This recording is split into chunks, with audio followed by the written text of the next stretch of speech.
morning. You're listening to Central Wisconsin's 24-hour information station, AM 1320 WFHR. It's time now for the Morning Magazine, brought to you by Comfort Air Heating, Cooling, Plumbing. Now, with the Morning Magazine, here's Carl Hilke. Thank you, Jerry, and good morning, everyone, and welcome to today's show on AM 1320 and streaming live at WFHR.com. We also welcome our friends, specifically Jesse from Wisconsin Rapids Community Media. They're here because we have some very special guests, and we're going to talk some history and talk about restoration of an important part of our city. In the studio with us today are the one and only Paul Gross, Phil Brown, and Jerry Feith. And we are going to be talking about the Bell Clock Tower restoration in downtown Wisconsin Rapids.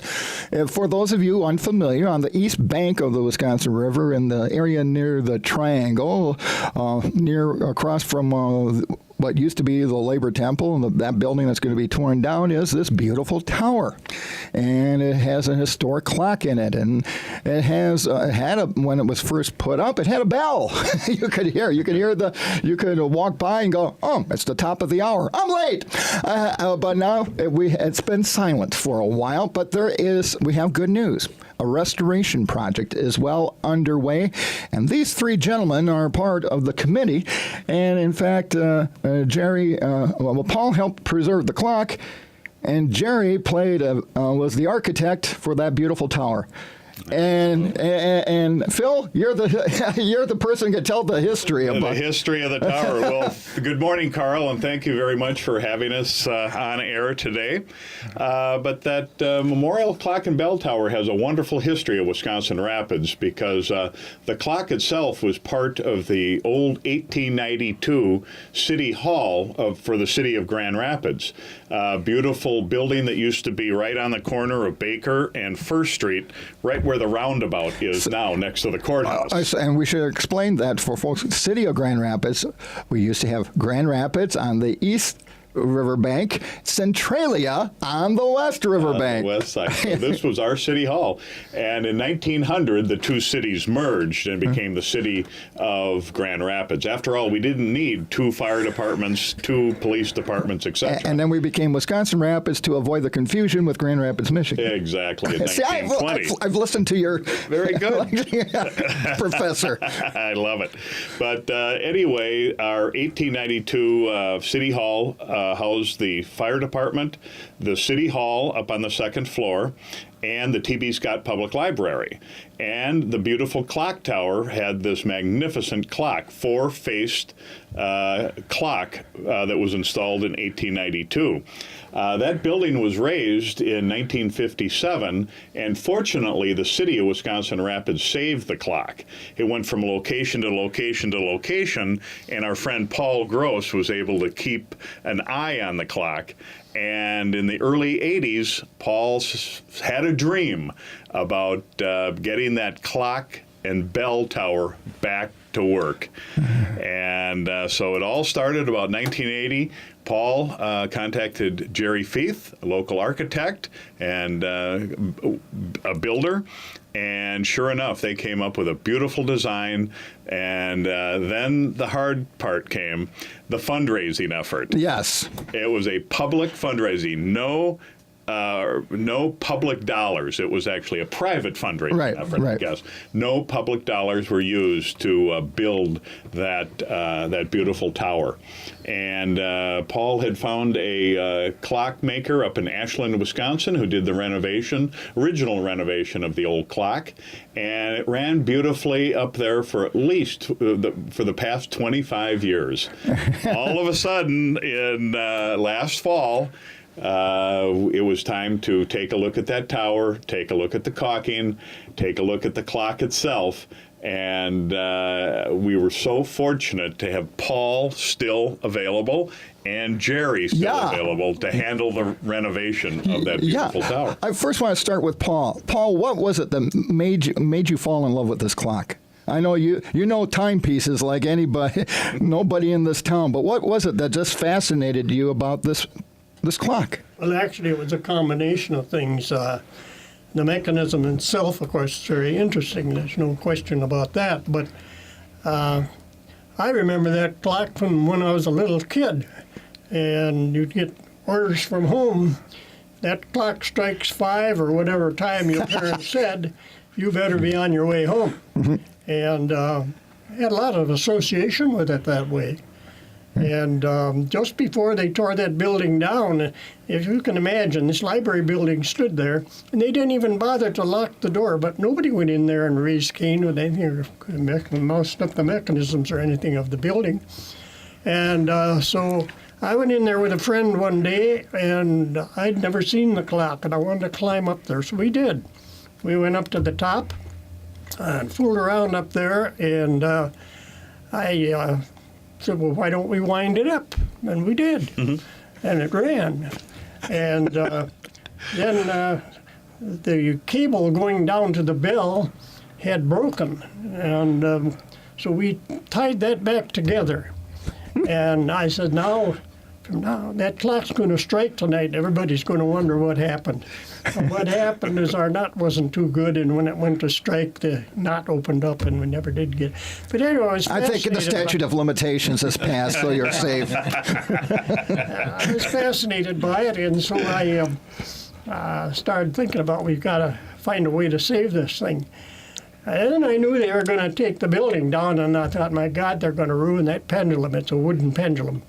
So I took the wooden pendulum off, and I took it home and put it in my garage. And I had it there so it was safe. And the rest of this stuff they took, I don't know who did it or how they did it. I suppose they weren't real careful. Just get this thing out of here was the attitude. And the city saved the clock, luckily, in a garage. Then I was going to move out of town for a while, so I got to take this pendulum back to the city. So I took it over to the garage and left it there. To make a quick story out of it, by the time we got back and ready to do something with the mechanism again, the pendulum had been thrown around and got broken, and it's a wooden pendulum, right? Weight on the end. And then it was all, when it was restored, that was beautifully remade, and it's okay. So and then, Jerry, talk about the concept, your architectural design for the tower. What you wanted, it stands out on the riverfront, and obviously that was your intention, to have a piece of architecture that people's eyes, when they scan the riverfront, would go, whoa, look at that. So talk a little bit about your creative process in designing the tower. Sure, I can do that. But I'm glad that Paul had a chance to speak first, because I'm not a historian, and my interest in history and the city was mainly with its new buildings, not with preserving old things. But you can tell just from the stories that Paul tells how enthusiastic he's. A bottomless enthusiasm, and that's what pulled me into the project. So Paul put together a committee, and he can tell you more about who was on that committee and how large it was and how long we met and all that sort of thing. But I developed several different proposals for towers, and the one that we have there now is the one that was settled on. And I'd like to tell you that it relates to some other great building in the world, but I'm not that great an architect, and I usually start from the beginning and just invent things myself. So it wasn't until years later that I saw other towers in the world that have the large base and narrow to the top. So really, it was just a choice of the committee of a number of different designs, and I think they chose the right one. It really was the easiest to build, and it was probably the least expensive, but it has a great visual impact. Yeah, how long did it take to, I'm trying to rake my brain, because I remember the fundraising and all the work that went into it. How long did it take to build? Well, it didn't take that long to build from what you could see on site. I mean, the precast, it's all precast, so the precasting was done off-site, and I believe it was Eddie Altman, that did foundation, so that took, that was a process that took a few weeks. But when the clock tower itself came to the site, it was a matter of a couple of weeks, and they had it up. Okay. Why was that site chosen? For folks wondering, how did it end up at that location? Well, there again, it was a committee decision, and there were quite a few proposals of locations. I remember that. We looked at sight lines, and we looked at where it would be most visible, and I think Paul kind of guided that. I think he had an idea that that's where it would look best, and it was closest to where it started out. So It was close to its original home. That's right. That was a logical place for it. Most visibility. We had a little determination to overcome. It was opposition, but we made it. If you're just joining us on the Morning Magazine, welcome. We're talking about the Bell Clock Tower restoration in Wisconsin Rapids. In the studio is Paul Gross, who helped us, who knows everything about this clock and helped save it, really, and made it a kind of a passion of his to preserve it. And Jerry Feith, who was the architect for the tower, and Phil Brown, as you know, are one of our local historians who has a lot of stories about, and just told the story about the history of this. So now where are we? Well, one of the most successful things of the original tower was the private fundraising efforts. And Paul Gross and the committee did an absolutely wonderful job. They did a radiothon on WFHR, live from the Elks Club in downtown Wisconsin Rapids. Yeah, Merrick Kubishak was running against Maury Matthews for mayor. I remember I was covering City Hall back then. Yeah, well, anyway, they were down at the, this fundraiser was down in the Elks Club, and the two of them decided to sing a duet. And there was a song at that time called Anything You Can Do, I Can Do Better. And so they sang that song. That was one. And this was the original Elks Club down by the river, correct? Yeah, it was 3 years for our fundraising. Yeah. A little over 3 years. But you had fun with the fundraising. So I take it we're going to have fundraising again. Yeah, we will have some opportunities for fundraising. It's been 25 years since the building was since the tower was dedicated, and it needed some work on the exterior. It needed some recaulking. And also the clock and bell needed to be renovated as well. Okay, let's first talk about some of the work. We'll talk about the tower itself. What's some of the restoration work that is needed on the tower? Well, the big items were an exterior cleanup, really. We call it a restoration, but it really was a matter of blasting the tower and just cleaning it up to its more white type finish. And then it needed to be recaulked. And that's a normal sort of maintenance item that would have to happen. But the wonderful thing about it now is that the caulk material that they use is better and should last longer than the. And this has all been done already? Yes, that part has been done. There were a couple of patches that were done, too, on the clock tower, mainly on the base where they had lifting lugs, and they had originally patched it, and those discolored, so we've now patched that back to match the clock, and so the outside looks fairly pristine. Yeah, it does. When I was over there, it looked really nice. So what about the clock? 25 years can do a lot to a clock, as you know. It's right now in the process of being totally redone and reassembled, and where's that happening? It was in good shape, but we want it in better shape. It's the other thing. It's going to have an electric wind mechanism that will run for at least 8 hours before it has to rewind. And what we had done originally, we had to crank the weights up by hand, and it got to the point where we couldn't get people to do that. And the end result was I decided I've got to make some kind of a way to get around this, and I built a winding system for it, which was pretty much Mickey Mouse. It had to rewind every 13 minutes. And it was fine. It worked excellent all these years. However, if we had a power failure, the chance of the clock stopping was phenomenal. I mean, it just wasn't adequate for that reason. So we had a lot of stoppage. Okay. So with the new system, both the bell and the clock will have separate electric winds, and they can be set up for as long as 8 hours or whatever dropping space we have for the weights. Where will you do the setting? At the tower, or can it be done They're remotely? built right in. They'll be built in with the clat now as it comes back from restoration. Now, Where's it being restored right now?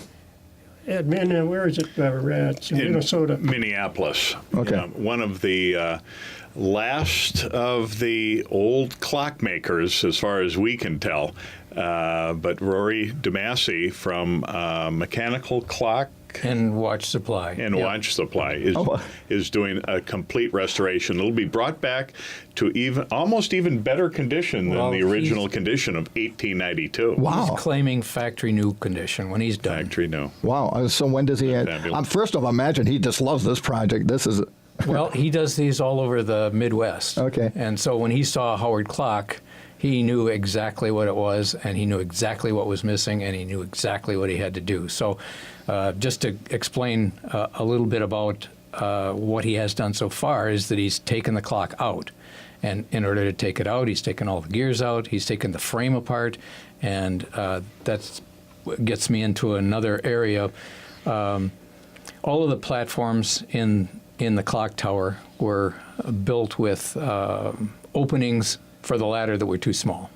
So that's one of the reasons that he had to take it all apart. My son and I actually went down with him to help him get the clock parts out, and we had to lower them by rope down through the holes and crank them around to get them down through. Wow. So how long will this restoration work take? Well, we expect to have it done this fall, and he started, when was it? When did he start that? November of 2015. Yeah. You started the So- restoration. Are we going to do any, when it's returned to the city, are we going to do any kind of a special celebration? Oh, absolutely, Carl. There will be a rededication of the clock tower, and we're so proud to have Paul Gross as our, as the honorary ribbon cutter for that day.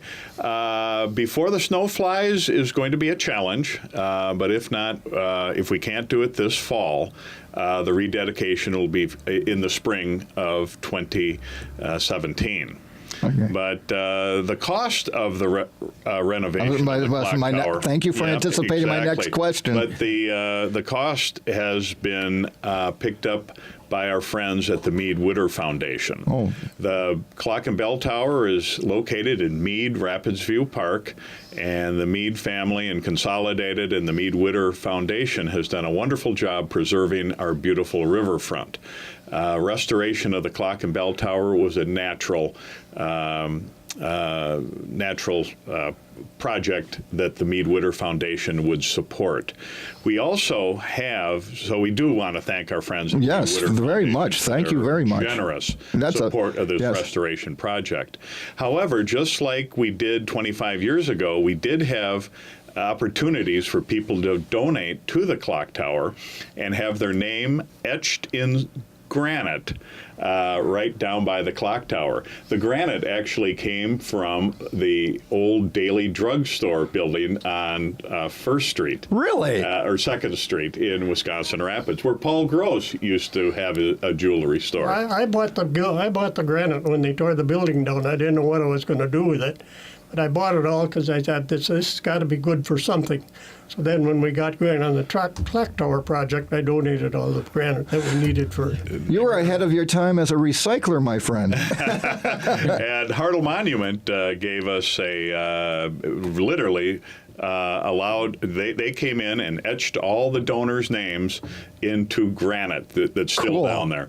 And we would like to give other people the opportunity to donate to this wonderful cause. We have a Friends of the Clock Tower Fund for $250. You can get your name etched in stone right on that granite, and also tower patrons for $500 and above.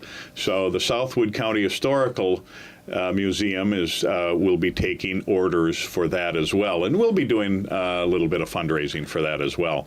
But once again, this is an opportunity to have your name etched in stone forever. On a piece of history On a piece of history. That has a remarkable history. I mean, when you think You know, there was a young Paul Gross that decided to see if he could get the bell ringing again. Back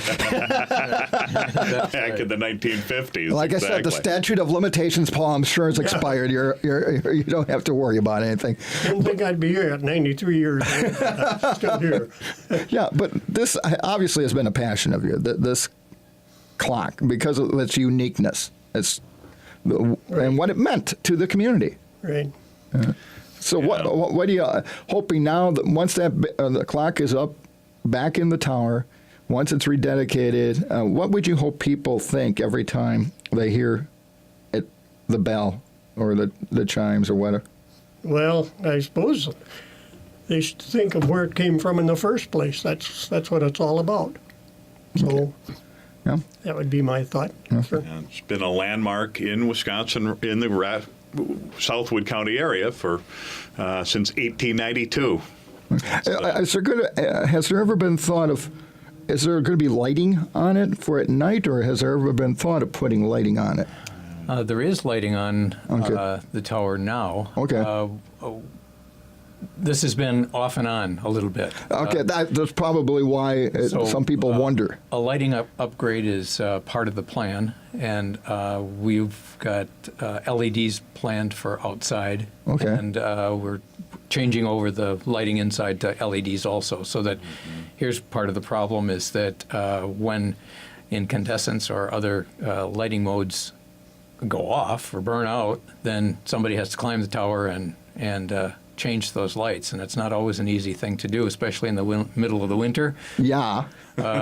So LEDs would solve those problems by just being so long-lasting. And also, they have the quality of the light is such that I think it'll be.